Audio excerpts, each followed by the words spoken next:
बहुत समय पहले की बात है। एक नगर में एक किसान रहता था। वह आर्थिक रूप से गरीब था, लेकिन फिर भी राजा उससे ईर्ष्या करता था क्योंकि उसके पास एक अनमोल सफेद घोड़ा था। राजा उससे बहुत बड़ी कीमत देकर उसे खरीदना चाहता था, पर किसान ने घोड़े को बेचने से इनकार कर दिया क्योंकि वह उससे बहुत प्यार करता था। एक दिन घोड़ा अस्तबल से गायब हो गया। जब आसपास के लोगों को पता चला तो वे सांत्वना देने के लिए आए और बोले, अरे ये तो बहुत बड़ा दुर्भाग्य है। इससे अच्छा यह होता कि तुम घोड़े को राजा को बेच देते तो कम से कम तुम अमीर तो बन जाते। किसान ने सहज भाव से कहा, देखो भाइयों, इतनी जल्दी निष्कर्ष पर पहुंचना उचित नहीं है। बस इतना कहो कि घोड़ा अस्तबल में नहीं है। यह एक हकीकत है। कौन जानता है, शायद इसमें भगवान ने कुछ अच्छा ही लिखा हो। एक सप्ताह बाद एक रात घोड़ा वापस आ गया। वह न तो चोरी हुआ था और न ही कहीं खो गया था। वह अपनी मर्जी से जंगल में चला गया था और अब अपने साथ 2 जंगली घोड़े भी लेकर आया था। जब लोगों को यह पता चला तो वे फिर से किसान के पास आए और बोले, वाह, तुम तो बड़े भाग्यशाली हो। तुम्हारा घोड़ा वापस आ गया और अपने साथ 2 और भी घोड़े लेकर आया। किसान ने उसी सहज भाव से कहा, देखो भाइयों, मुझे भाग्यशाली कहने की कोई जरूरत नहीं है। बस इतना कहो कि भगवान की कृपा से घोड़ा 2 और घोड़ों के साथ वापस आ गया है। यही हकीकत है। उसके बाद किसान का एकमात्र बेटा उन दोनों जंगली घोड़ों को ट्रेनिंग देने लगा।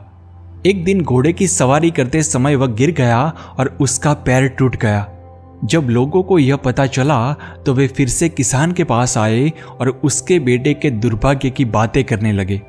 किसान ने सहज भाव से कहा, देखो भाइयों, इसमें दुर्भाग्य की कोई बात ही नहीं है। बस इतना कहो कि बेटे का पैर टूट गया है। यह हकीकत है। कौन जानता है, शायद इसमें भगवान ने कुछ अच्छा ही लिखा हो।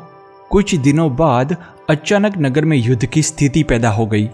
नगर के सभी युवकों को अनिवार्य रूप से सेना में भर्ती किया जाने लगा, लेकिन किसान के बेटे को छोड़ दिया गया क्योंकि उसका पैर टूटा हुआ था। जब लोग फिर से किसान के पास आए और भाग्य दुर्भाग्य की बातें करने लगे तो किसान ने शांतिपूर्वक कहा, देखो भाइयों, भाग्य दुर्भाग्य की बातें मत करो। बस इतना कहो कि भगवान की कृपा से मेरे बेटे को सेना में भर्ती नहीं किया गया। यही हकीकत है। मित्रों, इस किसान के जीवन में अच्छी बुरी घटनाओं का उतार चढ़ाव आता रहा, लेकिन उसकी प्रतिक्रिया स्थिर रही। उसकी भगवान में श्रद्धा अडिग रही।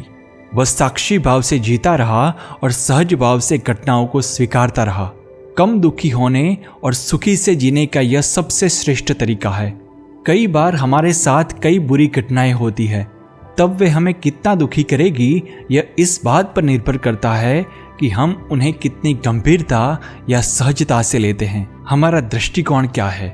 जीवन में अगर हमारी मनोकामना के अनुसार हो तो अच्छा है, और अगर न हो तो समझ लेना चाहिए कि निश्चित रूप से भगवान की इच्छा के अनुसार ही हो रहा है। वह हमसे बेहतर जानता है कि हमारे लिए अच्छा क्या है।